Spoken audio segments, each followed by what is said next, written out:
All right, this is the Horus Hour storytelling show. Storytelling show that shares true stories about the life of Horus, the son of Isis and Osiris, because that's who I am. That's my heavenly mother and my heavenly father.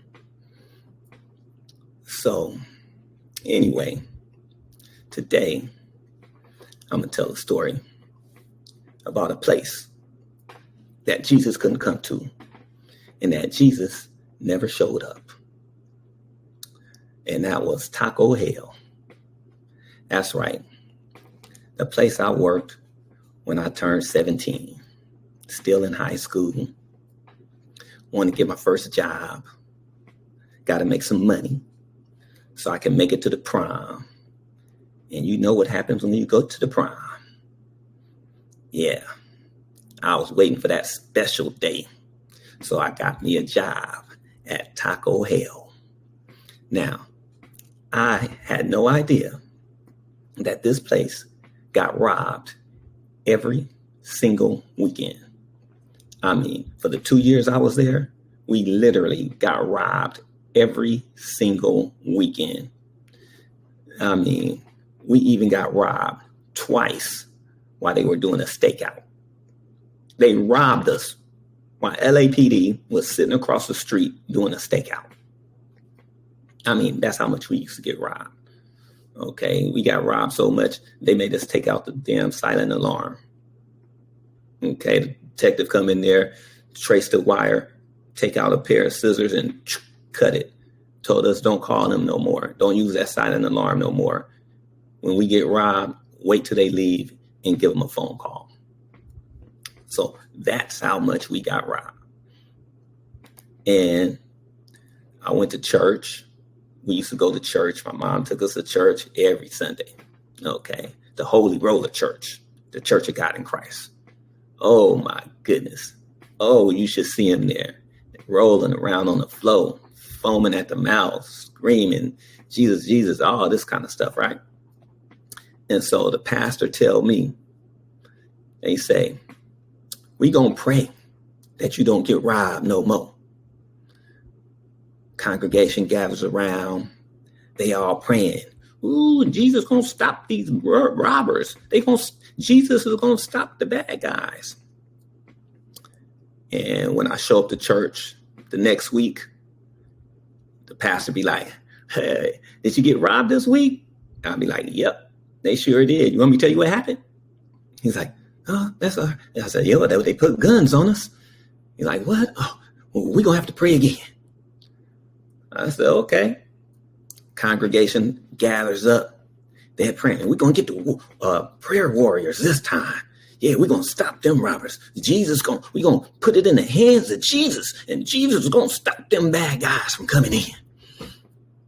So congregation gathers around. They doing all they praying. They got the prayer warriors, all this stuff, right? Come to church the next week. Did you get robbed? I'll be like, we sure did, man. You want me to tell you what happened? Man, I was like that every single time.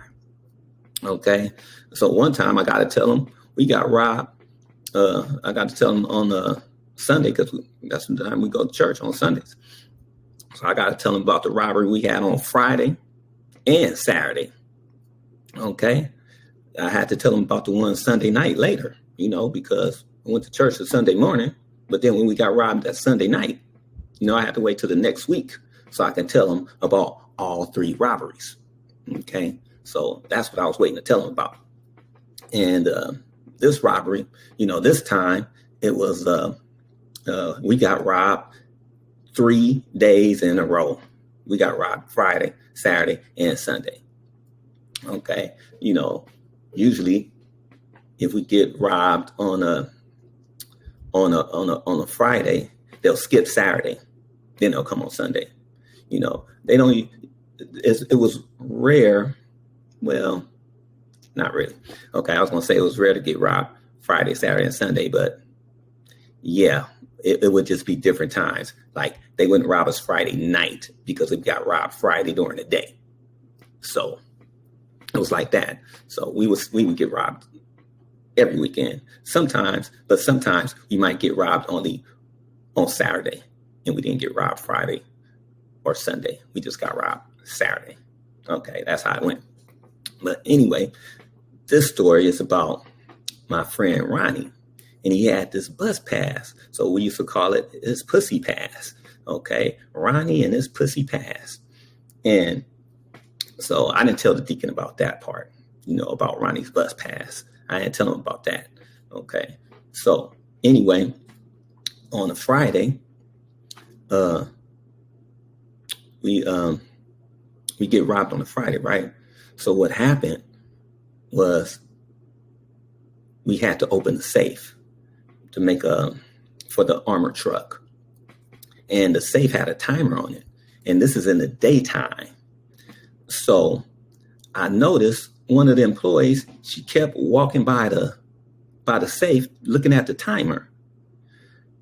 And she was asking, does that mean the safe is going to open at that time? How many minutes it's got? It's like, why are you worried about when the safe open? You don't have nothing to do with that.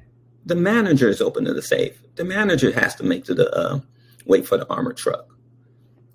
Okay, so anyway, I see her walk by the safe again and look at the timer.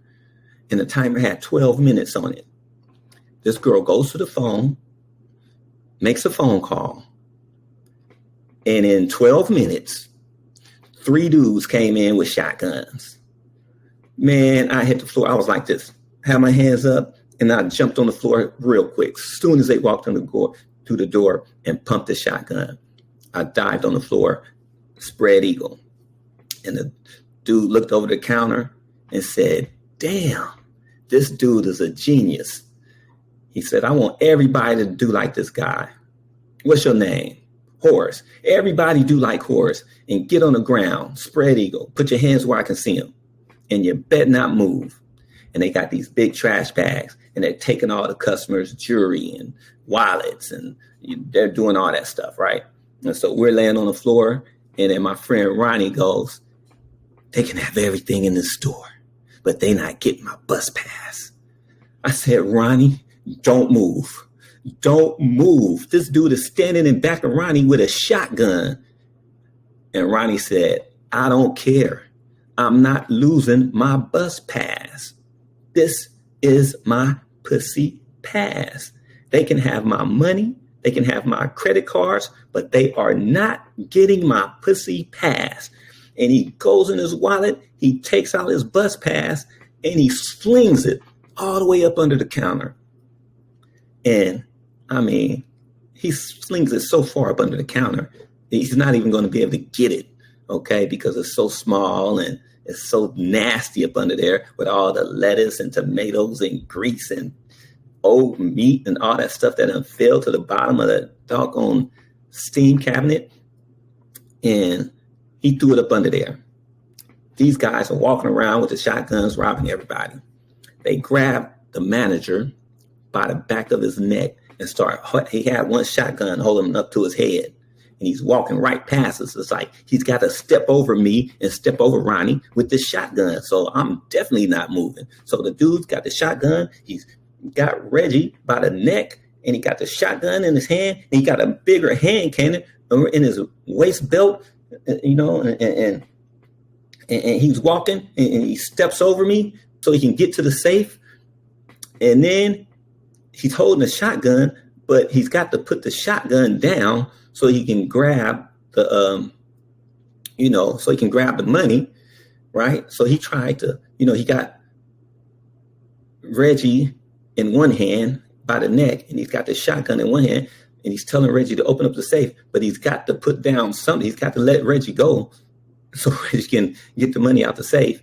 And then he put the shotgun down on the counter. And as soon as he sat the shotgun down on the counter, Reggie took off running straight to the back door. And the dude grabbed his handgun, pow, pow, pow, pow, pow, start shooting at him. And we couldn't see, but we just already knew he couldn't miss from that. He was kind of close. He couldn't miss. Reggie was trying to run out the back door. And we started crying. And all the dudes started running out the front door. Okay. So they're running out the front door. We land down in the front. We're still crying because we think Reggie is dead. So he goes, we're going to have to go get Reggie. You know, he's standing by the back door, or he's probably laying on the floor by the back door. So nobody wants to go to get him to see if he's laying by the back door. So I said, I'll go. I'll do it. So I walked to past the steam cabinet to where I could see the back door. And when I looked, I didn't see him. I'm like, hey, he's not here. So I went to the back door and I opened it and he wasn't there. And so I run back in. I said, hey, Reggie's not there. He got away. Reggie got away. He's like, yeah. So I'm wiping the tears off my face and all that kind of stuff. And next thing you know, we see helicopters flying around outside and police cars. Whoop, whoop, whoop, whoop. And they done blocked off the whole boulevard. So that was on Manchester Boulevard. They blocked the whole street off and all this stuff. And these dudes was running through the neighborhood. Reggie ended up getting away, ran down the street and saw a police car. Okay, stopped the police car. It happened that quick. Stopped the police car. The police seen him running. They call in for backup, all this kind of stuff, right? So that was the first robbery, and that was on Friday. So I promised Ronnie, if we make it through this robbery, I'll go and I'll climb under that nasty steam cabinet and I'll get your bus pass for you.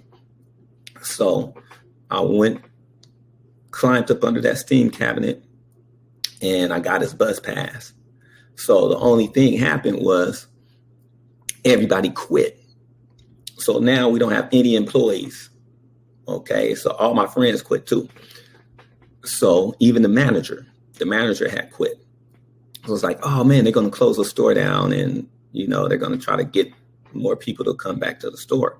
But you got to remember, there's a lot of young kids working there, a lot of teenagers. So their parents wasn't letting them come back. Of course, my mom let me come back.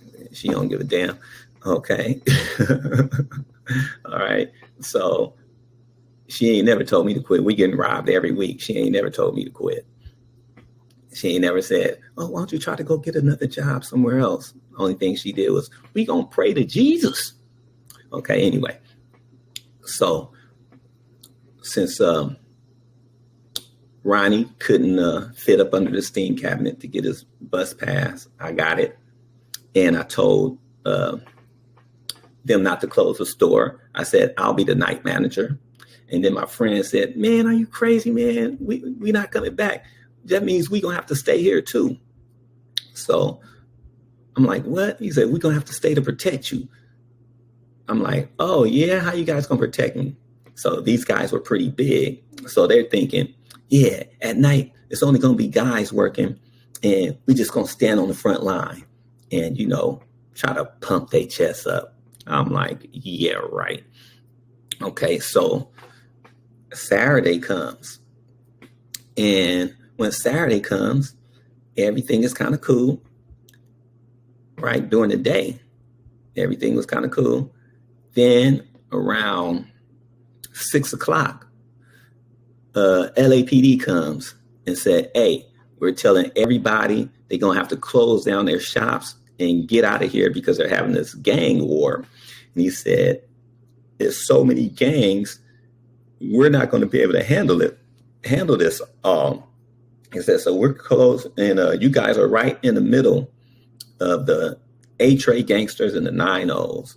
And then we have these other gangs that's around here. So he says, everybody has to close up the shops. And you guys got to get out of here. He said, you got to get out of here before it gets dark. And so they were closing down all the fast food places going down Manchester. And they were closing them down, making everybody shut down early that night.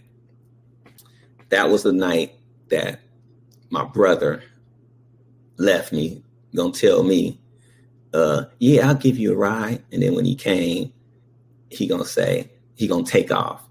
Like he told me to give him $5. I was like, I ain't got $5 on me. I'll give you $5 when we get home.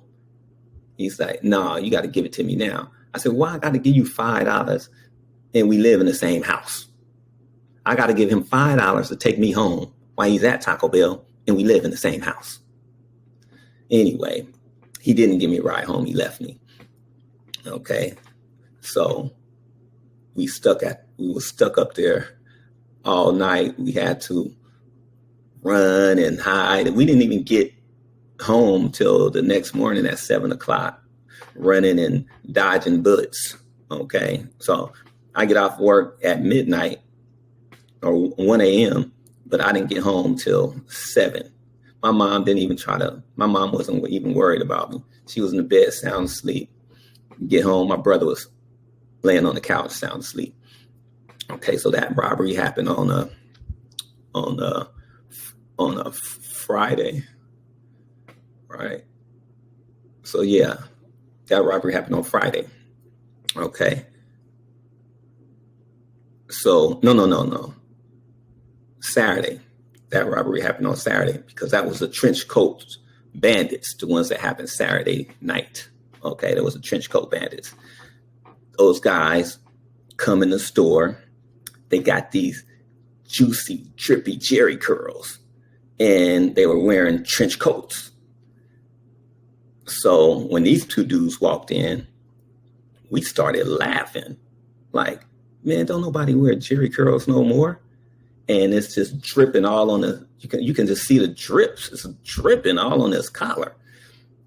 And so my friend Ray he's trying to hold in his laugh. And he's like, may I take your order? And the dude pulls out the biggest handgun I've ever seen. It had to be a 45. This bad boy was big, and put it straight up to his head and said, where's the manager? And he pointed right at me. And then he told him, get on the floor, and told me, I want you to open up all the cash registers and give me all the money. I said, okay, this is what I tell him. I take the key and I open 3 cash registers that we had up on the front. And he looks inside the cash register and goes, I don't want that shit. I want you to open up the safe. And I said, oh, I can't. He said, okay, I'm going to tell you one more time. You can be a hero or you can be dead. I want you to open up that safe. And as soon as I said, I can't, he tells the dude with the shotgun to kill me. He turns around, he puts the gun back in his waistband, and he walks out the door. The dude with the shotgun pumps the shotgun, steps up to me and put it right between my eyes. And now I am terrified. I'm like, oh, please don't shoot me. Please don't shoot me. And I'm looking at his hands. I'm looking at his fingernails. He's got all kind of Jerry curl juice dripping down his fingernails. I'm like, oh God, please don't let his hand slip off the trigger. Oh, this is it. I'm like, this isn't fair. I haven't even went to the prom yet. Oh, I don't want to die a virgin. Oh my God. Oh, please don't shoot me. I'm telling him, I said, please don't shoot me, man. I said, the safe got a timer on it. That's why I can't open it. I said, here's the keys to the safe, man. It's just got a timer. That's all I was trying to tell him. And he's standing up there and he's breathing real hard and he's just staring at me. He's got the shotgun right on the bridge of my nose. So I'm like, start pulling out my pockets, pulling out the stuff I have in my pockets. So I pull out the keys. I had a brand new truck too. So I pull out the keys to my brand new truck. And he says, what's that? I said, that's the keys to my truck, man. I said, it's sitting right there. You can have it. And he just looks at my truck and he looks back at me and he's holding that shotgun and he started breathing hard. I went into my back pocket and I pulled out Ronnie's bus pass. And he said, what's that? I was like, that's Ronnie's bus pass. I said, please don't kill me. Please don't kill me. Because if you kill me, he won't get his bus pass back. And then he gonna kill me.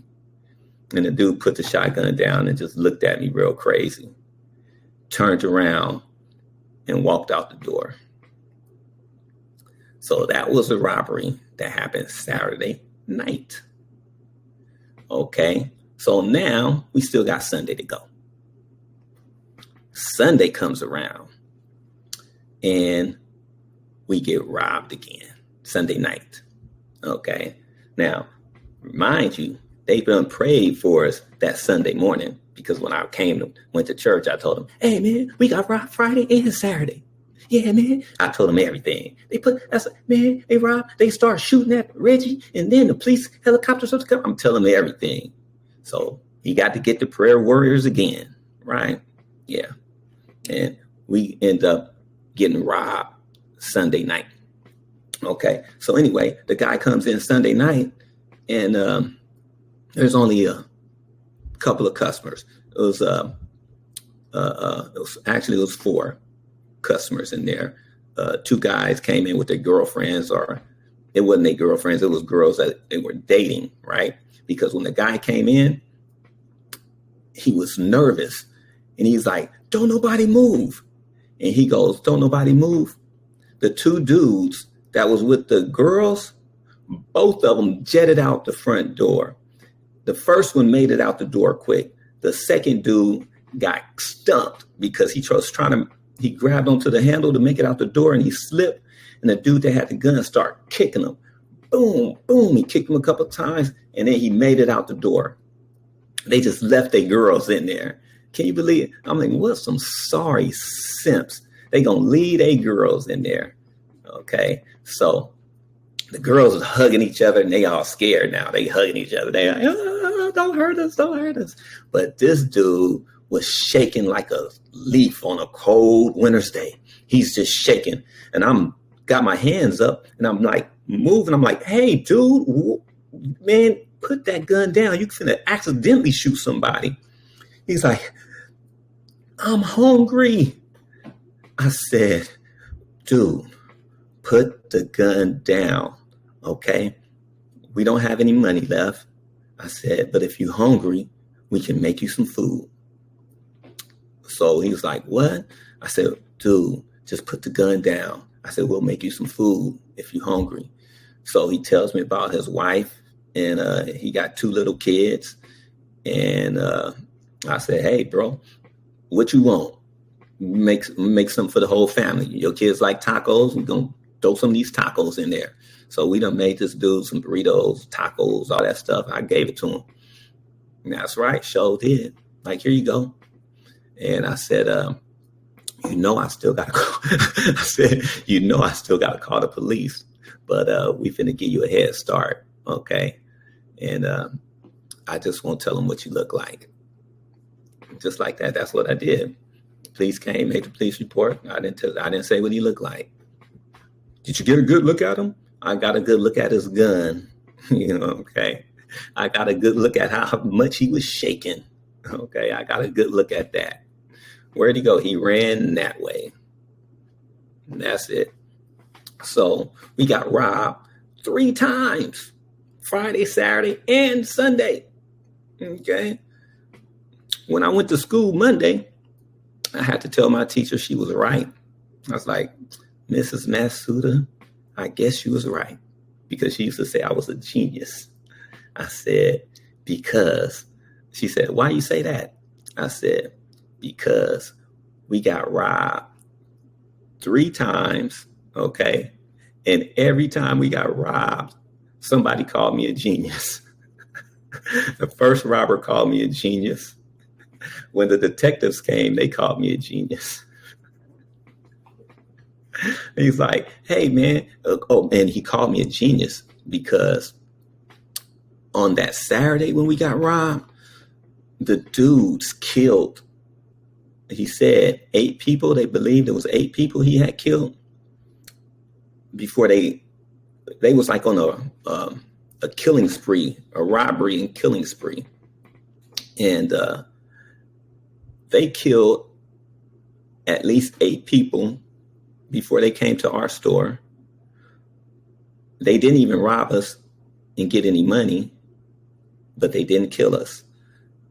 And they didn't hurt anybody. They went to the next store. It was they sold it was pizza and chicken. But they killed that manager, okay? Because they were killing everybody who resisted. Everybody who resisted, they didn't waste no time, and they killed them. And that's why when I first said no, that dude just said kill him and turned around and walked out the store. He thought the dude with the shotgun was going to kill me, but that dude didn't kill me.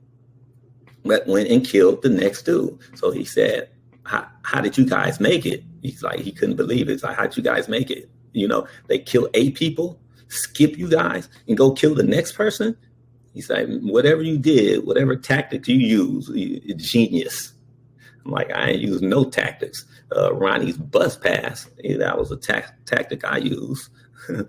Ronnie's bus pass. That's what saved my life. So can you believe that? Ronnie's bus pass saved my life and not Jesus. Okay. Jesus never showed up to Taco Hell. Okay. So that was one place Jesus wouldn't go. He would not go to Taco Hell. All right. And so what does that mean? That means Jesus ain't never did nothing for me. Okay. That's how I know he don't exist. Okay.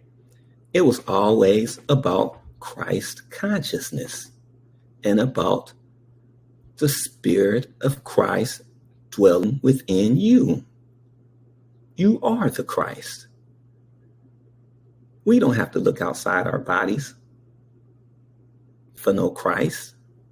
We are the Christ. We are the Christ consciousness. But we just forgot everything, you know, through all the slavery and the Christianity religion. Okay, all these religions that they brought into this world. Okay, so they created all this evil by not telling you the truth, by hiding all of our history and letting us know who we really are, that we really are gods and goddesses. You a 9 ether being, you're definitely a god. That's it. That's the truth. There's nothing else to it. Okay? That's just a fact. It's a scientific fact. Okay? Now you can do your research and you're going to find out everything I'm saying is true. Okay? Now, I mean, it's in all kind of books. You read some of them history books. It even tells you in the Bible. If you knew how to read your own Bible, you could pick out all the lies that's in it. Okay? I mean, come on now. You saying that God is supposed to be all this and all that, but then they describe God as Hitler. Okay? You cannot say somebody is going to burn you and kill you and torture you forever. You cannot say a loving God tell somebody to go kill innocent women and children. You cannot say a loving God tell somebody to obey their slave master. A loving God is going to tell you, obey your slave master. I want you to be a slave and be a good one. Okay? So if you're a Christian, you must believe that. Okay? And if you don't believe it, then what the heck are you doing and what you talking about? What is it that you're talking about? Because it says these things in the Bible. You even got a scripture in the Bible when the dude is asking about Jesus and his own disciples say, oh yeah, I know him, the devil. the evil one. That's what he referred to him as. So You guys don't even know how to read your own Bible, and you probably don't even read it. Okay. Now, you guys even get mad when I say Jesus was a homosexual. Okay. Because nobody can prove to me yet, or nobody can answer my question yet, why this man is butt naked washing somebody's feet. Okay. And I'm not saying I got something against gay people. I can care less what two consenting adults doing the privacy in their own bedroom. It ain't my business. It ain't nobody's business but the two consenting adults. Okay. That's the way I feel about that. Now, me, I like women. Okay. I'm not going to rub no man's feet. I'm going to rub some woman's feet. I'll rub my wife's feet. But I'm not going to rub another man's feet. Come on, man. Do you know how sensual that is? You know how sensual a foot rub is? Do you guys remember that movie, Pulp Fiction? When, what's the dude? Marcius or whatever his name is. Marcellus was the boss. And he's telling John Travolta about the story where he threw one of his bodyguards out the window for rubbing his wife's feet. Yeah. You remember that part? He threw him out a glass window, out in a second story window, because he came home and saw another dude rubbing his wife's feet. And then John Travolta was like, wow, he didn't have to throw him out the window. He's like, he was rubbing another woman's feet. You can't do that.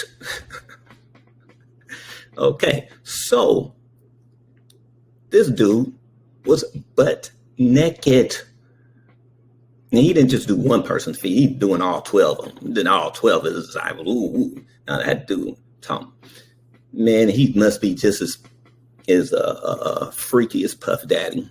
Okay, gotta be. You can put what's his name? T.D.J. Blake's Puff Daddy and Jesus in the same category. And throw Tyler Perry in there too. All of them. They're in the same category. That's the way I look at it. So, anyway, that's your Jesus. He's not real. Okay. Depend on yourself. You to love. Why don't you love yourself? I'll tell you how you start. You can start by changing your diet. Okay. Good gut health is good brain health. Okay. Good brain health, good heart health. All connected. Okay. All of them connected. A good gut, you have a good heart. Okay. Good heart, have a good brain. Okay. This goes up and down, up and down. Okay. You got to know how to use that nugget, and you can use that heart. Okay. That's how it go. Use this, use the heart. Use the heart, and use this. It ain't that hard to do. Okay? Get you some meditation in, some breathing exercises, do a little shadow work, do some grounding. Watch your conscious level rise. Watch your conscious level rise when you start fasting. I fast once a week now, every Saturday. Like today is my fast day. Every Saturday I do a fast. Okay. Give my body a break. Okay. You're eating every single day, eating and drinking. Your body needs rest too. Okay. It's like your body is like a car. Okay. Treat your body like a car. All right. When you take care of your car, it lasts longer, looks good. But when you don't take care of it, runs raggedy, looks dirty, you know how it go. You know, you got to stop, check the oil, right? You got to stop the car and check it out sometimes. Clean it out, right? All right, you got to do the same thing with your body, okay? Treat your body that way. So we got some people that treat their cars better than they treat their own body, okay?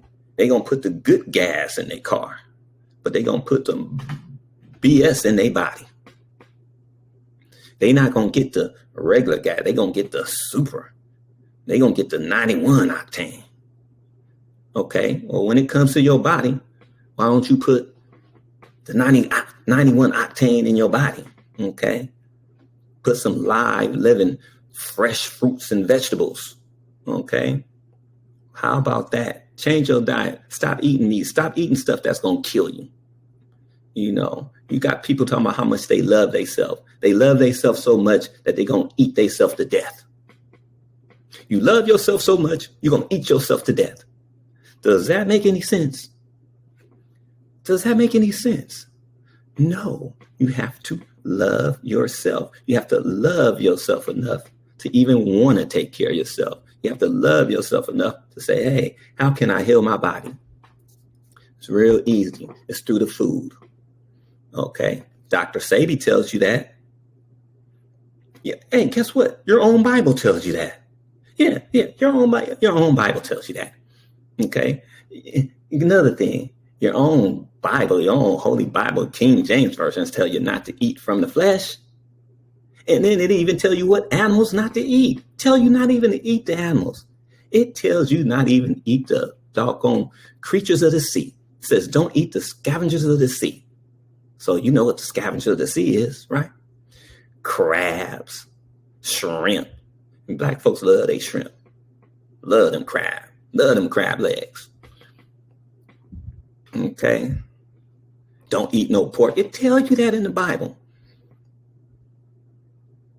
Boy, you got these Christian churches that eat pork all day. They'll eat everything off the pig, from the tutor to the rooter. And then start licking their fingers. Mwah, mwah, mwah.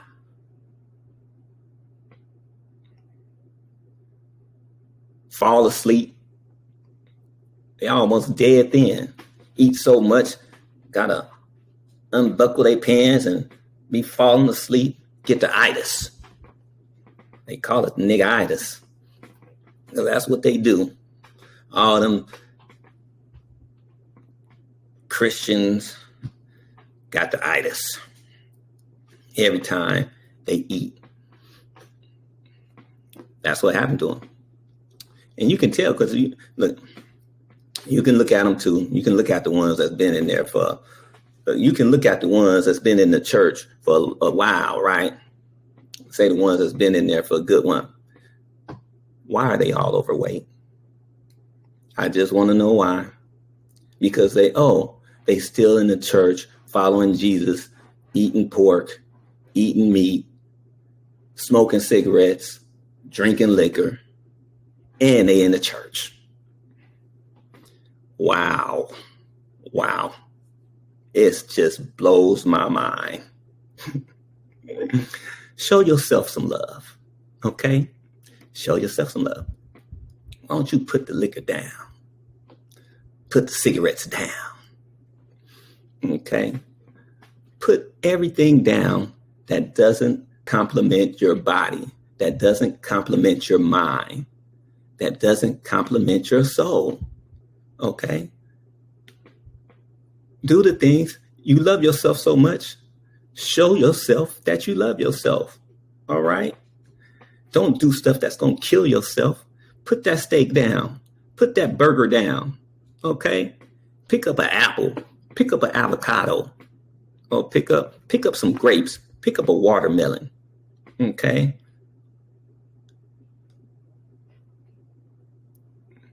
It tastes good anyway. And it's good for you.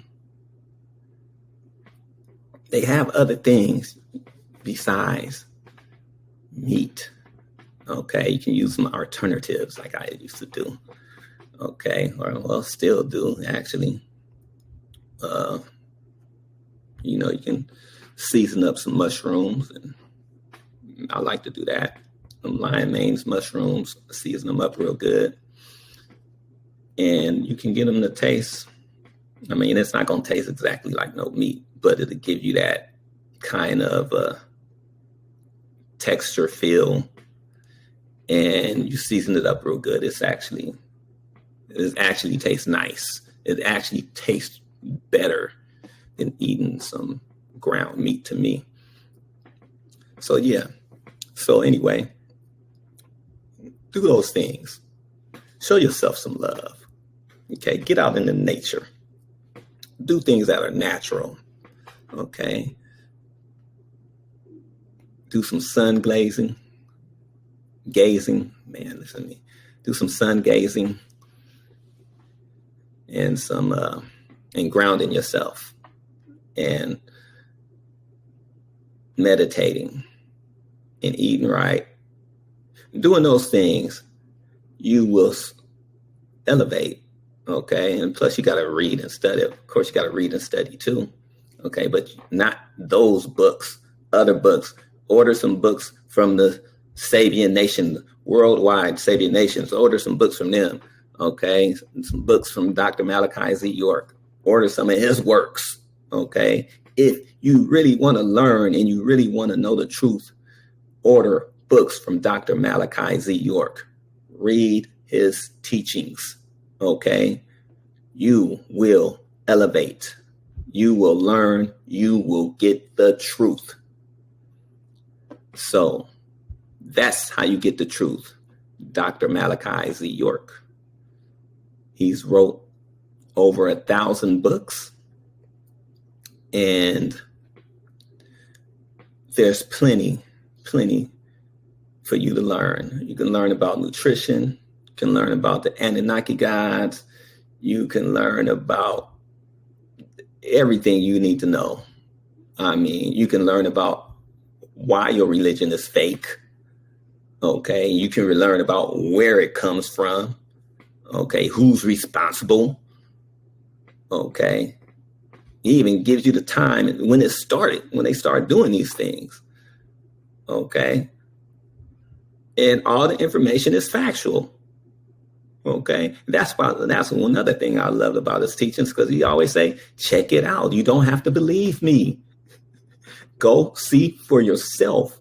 I don't want you to just go, oh, I believe you. I want you to check it out. So then that way you don't have to say you believe nothing. Then you'll know. You'll be in the knowing. Okay. It's better to be in the knowing than to be in the believing. Because inside that word, believe, there's a lie. Don't believe me? Check it out.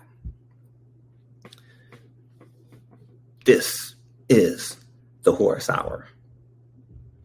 And this is the end of the show.